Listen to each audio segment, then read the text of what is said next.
Em meio a críticas de Gilberto Kassab ao Palácio do Planalto, o governador do Paraná, Ratinho Júnior, tem pressionado o partido pelo aval para lançar sua pré-candidatura à presidência em 2026.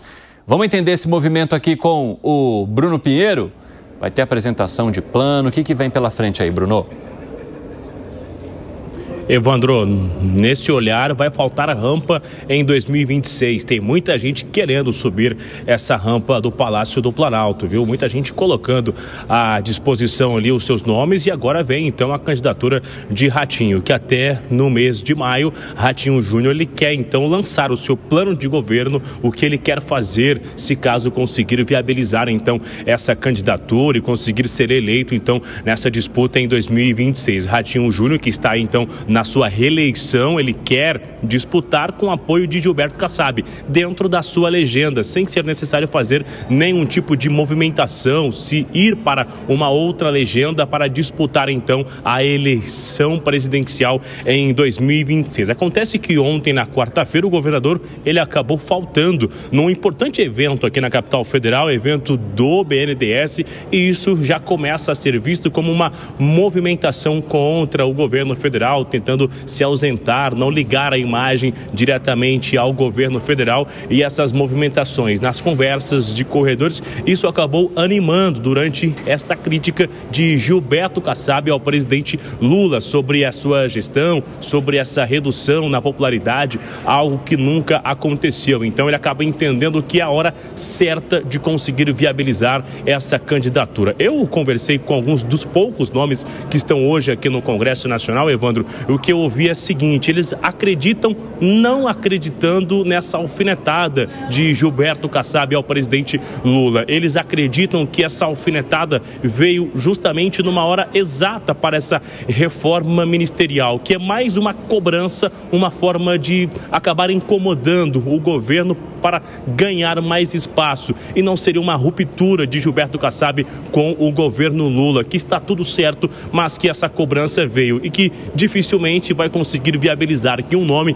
dentro do PSD consiga viabilizar então essa candidatura à presidência da República. De toda forma, Ratinho Júnior quer, até no mês de maio, lançar, colocar na rua o seu bloco, o bloco para 2026, que é então esse plano de governo, e viabilizar essa candidatura. Evandro.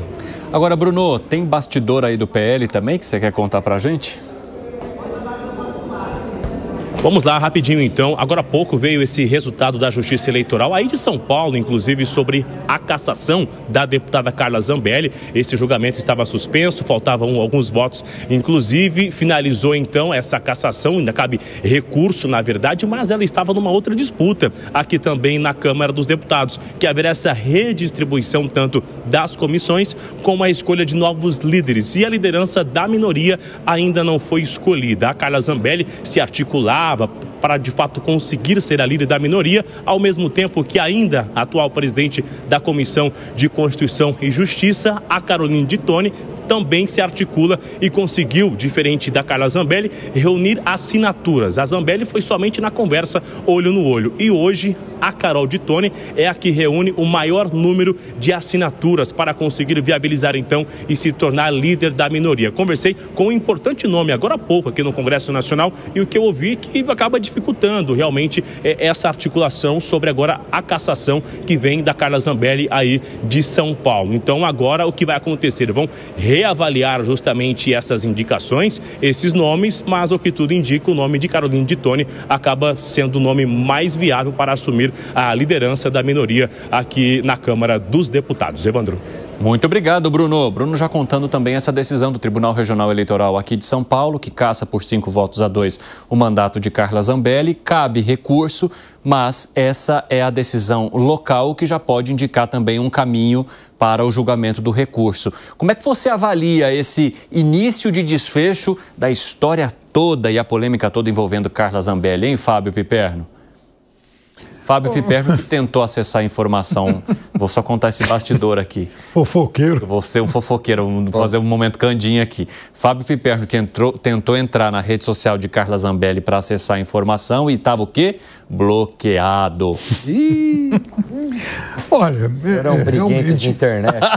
O senhor é um briguento de internet. Não, muito pelo contrário. Você é um barraqueiro de internet. Eu não brigo com ninguém. Aliás, os haters sabem disso. Eles podem me xingar à vontade, eu não respondo a nenhum. Eu já disse algumas coisas que eu não gostei, mas não ia perder meu tempo. Olha, eu tinha dúvida, honestamente, esse processo, para mim, era o menos grave de todos os vários aí que envolvem a deputada Carla Zambelli. Eu acho sempre muito delicado caçar um mandato parlamentar por conta desse tipo de acusação aí, né, de abuso de poder eleitoral e no caso dela também de ter sido supostamente espalhar fake news sobre a justiça eleitoral. E por que eu acho o menos grave?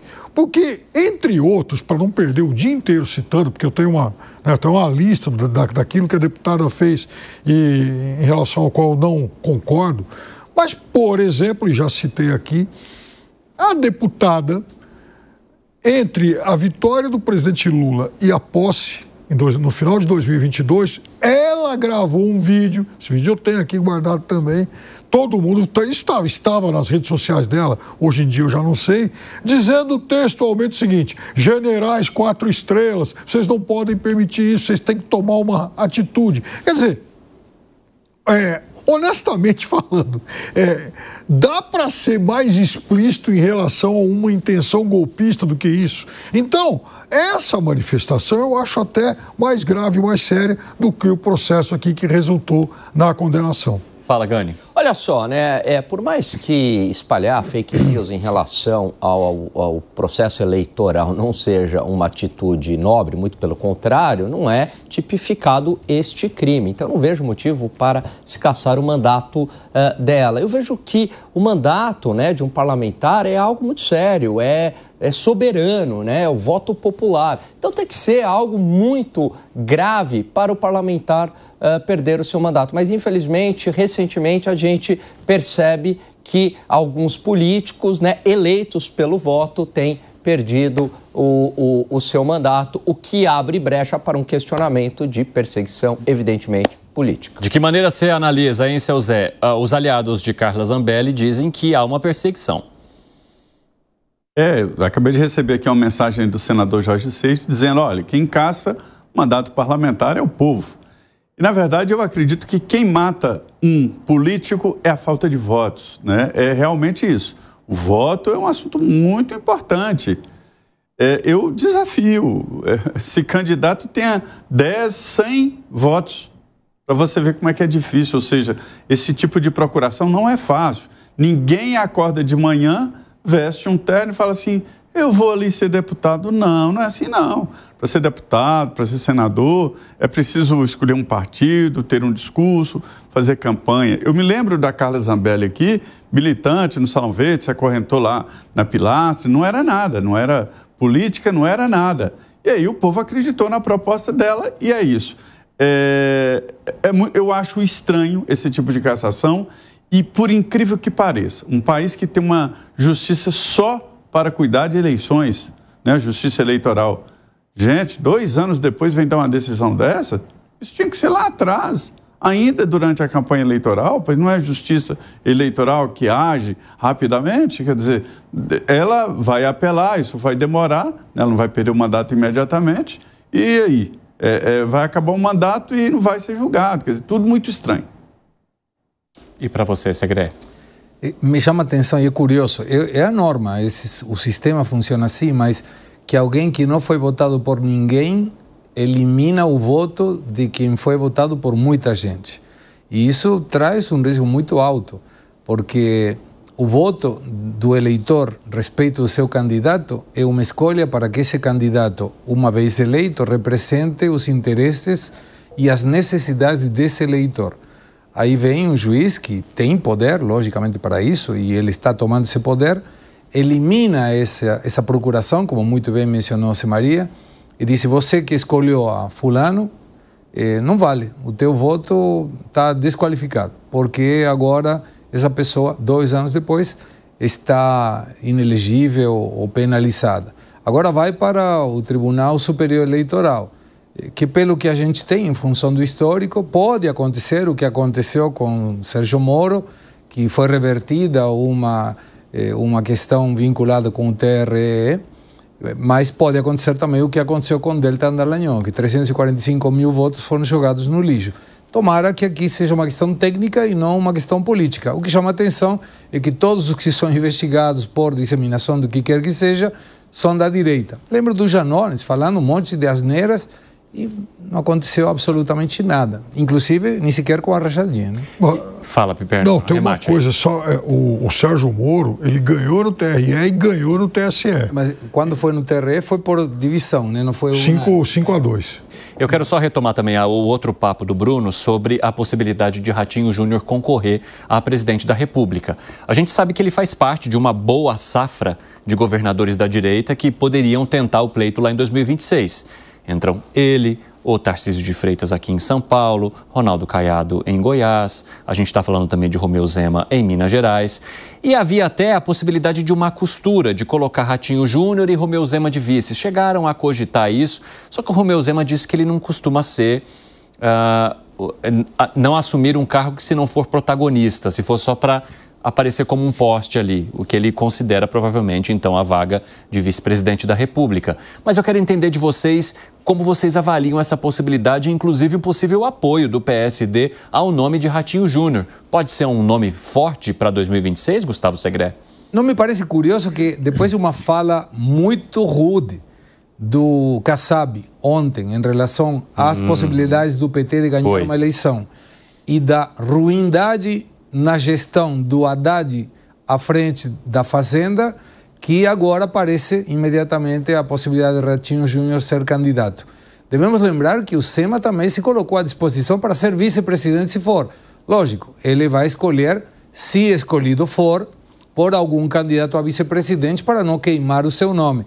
Mas a direita está colocando, ou começa a colocar, eu não diria a direita, eu diria um centro. Para mim a única direita é Bolsonaro, o resto pode ser um pouquinho menos, eventualmente o Tarcísio, se indicado pelo Bolsonaro, mas o resto me parece um pouquinho mais para o centro, não está na direita. O Caiado também mencionou, inclusive eu vi na boca do Caiado, no almoço de lançamento da pré-candidatura dele, que eles tinham um acordo, e quando me refiro a eles, era Caiado, era Tarcísio, era Zema e era Ratinho Júnior. Para ver que, em função de uma pesquisa próxima das eleições, quem tivesse a melhor escolha eleitoral seria automaticamente o candidato. Claro, isso é na teoria. Depois tem que ver se na prática isso aplica. Mas o centro-direita está já mostrando candidatos. A esquerda só tem um, é o presidente Lula. Depois do presidente Lula, ninguém sabe quem poderia ser. O que você acha, hein, Piperno? Eu acho que o balé dos políticos, ele tem movimentos, enfim, os movimentos são sincronizados.